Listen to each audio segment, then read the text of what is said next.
बुलडाण्यामध्ये इंधन टंचाईचा मोठा भडका उडाला आहे। कॅनमध्ये पेट्रोल न दिल्यामुळे कर्मचाऱ्यावर तलवार आणि कोयत्याने हल्ला करण्यात आला।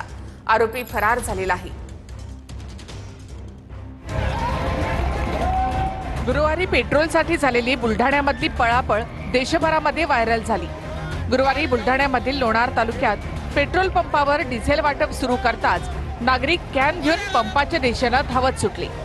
या धावपळीमध्ये काही नागरिक एकमेकांच्या अंगावर पडल्याचं देखील पाहायला मिळालं।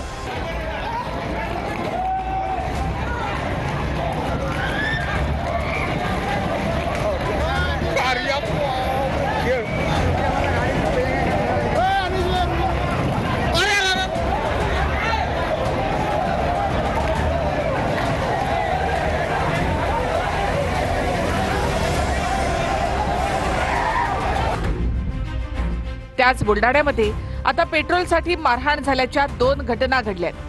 बुलढाण्याच्या शेगावमध्ये बॉटलमध्ये पेट्रोल देण्यास नकार देणाऱ्या पंप कर्मचाऱ्याला मारहाण करण्यात आली। एका व्यक्तीने 50 रुपयाचं पेट्रोल बॉटलमध्ये मागितलं होतं, मात्र नकार दिल्यामुळे कर्मचाऱ्याला बुक्क्यांनी मारहाण झाली। नंतर दोघांनीही एकमेकांना मारहाण केली। ही घटना सीसीटीव्ही कॅमेऱ्यामध्ये कैद झाली आहे।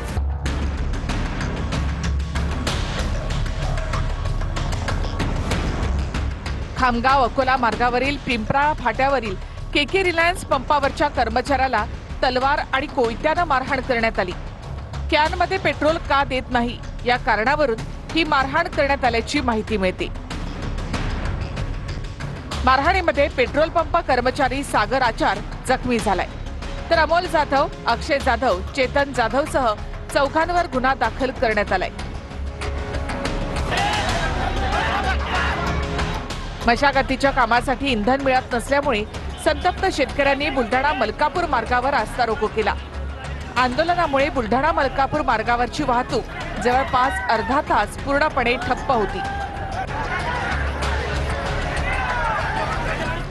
शेती कशी करायची असा संतप्त सवाल शेतकऱ्यांनी केलाय।